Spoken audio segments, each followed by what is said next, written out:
You think the goal is to care less. You've probably told yourself that, maybe even recently, that if you could just dial it back, stop reading into things, respond like someone who simply doesn't need much, you'd be fine. The plan sounds reasonable. The problem is, it doesn't work. And the version of you that keeps trying it is slowly becoming someone you don't recognize. Overthinking texts gets framed as an anxiety problem, a self-esteem problem, something to fix by being more confident, more secure, less affected. What it actually is at a mechanical level is a nervous system doing exactly what uncertain information tells it to do. You reread the message not because you're irrational, but because the message genuinely didn't give your brain what it needed to close the loop. The ambiguity is real. The response your body is having to it is real. The part you've been told is the problem, the caring itself, is the only part that isn't. Researcher Joseph Walther proposed the social information processing theory in 1992, documenting something that's only gotten more relevant since. Digital communication strips out nearly all the cues humans evolved to read. Tone, facial expression, timing, context. The half-second pause before someone speaks gone. What remains is a string of words on a screen, and your brain is now responsible for reconstructing an entire emotional reality from almost nothing. The over and overthinking isn't excess. Your brain is doing the minimum required to survive a conversation format it was never built for. The checking starts small. A message lands and something feels slightly off too short.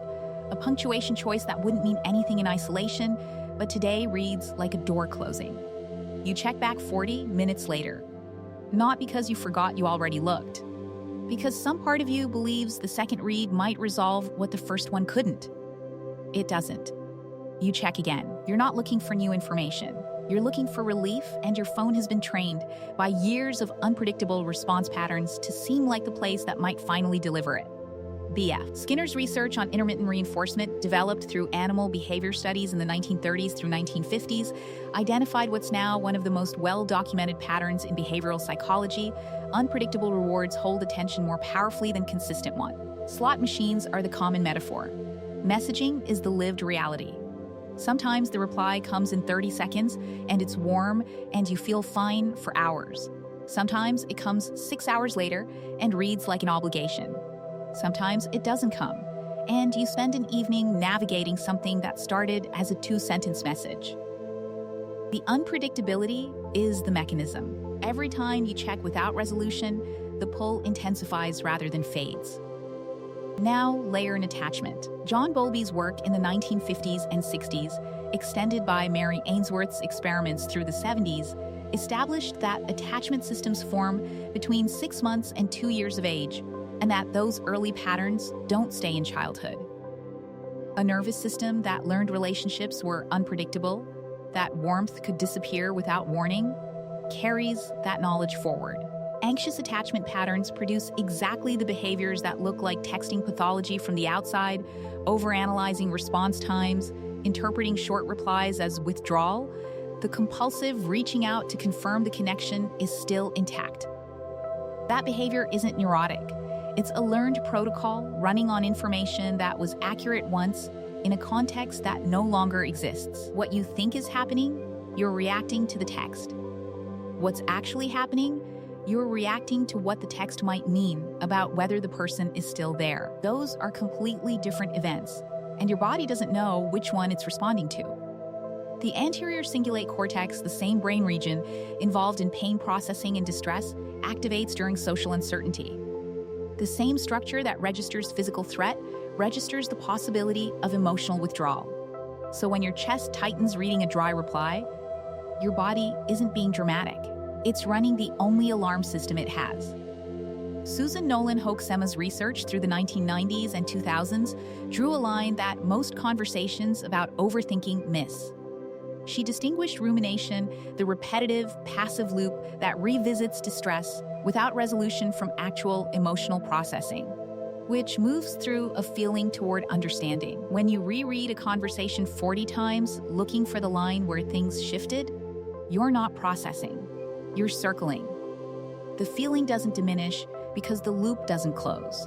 Nolan Hoeksema's work connected sustained rumination to increased anxiety, impaired problem solving, and longer emotional distress cycles. The loop has a cost, and the longer it runs, the higher that cost becomes. Researcher James Gross has spent decades studying the distinction between emotional suppression and emotional regulation. Suppression involves pushing feeling down, performing neutrality, deciding not to care.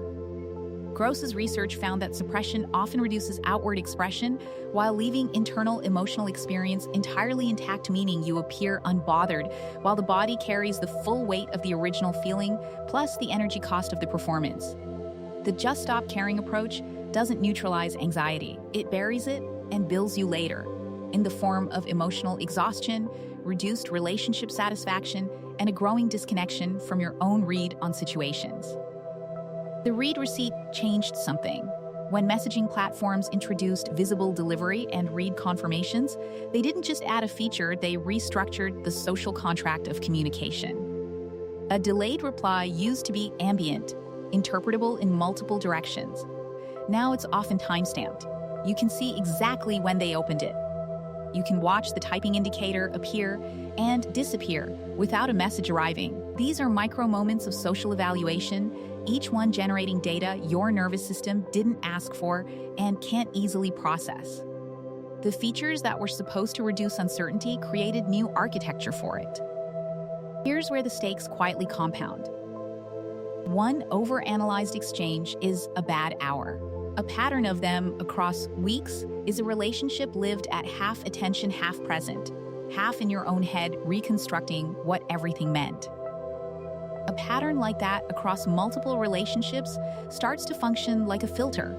You begin interpreting other people's communication through the same anxious lens, regardless of who they actually are, because the system has been trained to assume ambiguity means withdrawal. And the person doing the interpreting, the one checking again, reading tone into punctuation, running through possible meanings at midnight, starts to identify with that role, starts to understand themselves as someone who can't quite trust what they're getting. Negativity bias doesn't help.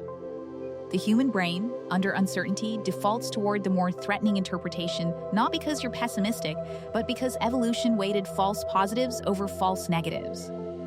Reading danger that wasn't there cost less than missing danger that was real. A period at the end of a casual message reads as cold. A two-word reply reads as dismissal. The cognitive distortion researchers call mind reading, assuming you know what someone is thinking without evidence, runs almost automatically in ambiguous digital exchanges. Confirmation bias completes the loop. Once you've landed on a threatening interpretation, your eyes find the parts of the conversation that confirm it and skip the parts that don't. Stopping the loop doesn't require shutting down. The nervous system doesn't need to go quiet, it needs to stop being handed ambiguity it can't resolve without compulsive checking. What that looks like behaviorally is smaller than any advice column makes it sound. It's a single check and then a deliberate redirect, not suppression. A boundary placed on a behavior, not a feeling. The feeling is allowed.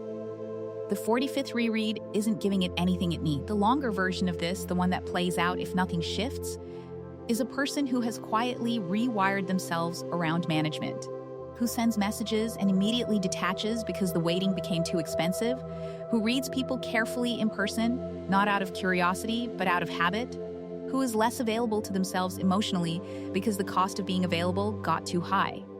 That's not healing from overthinking. That's overthinking that found a more efficient form. The caring isn't the problem. It never was. The problem is a nervous system running uncertainty protocols in a communication format designed to produce uncertainty and doing it often enough that the protocol starts to feel like personality. It keeps running because nothing has interrupted it with something better. The loop continues. The identity follows.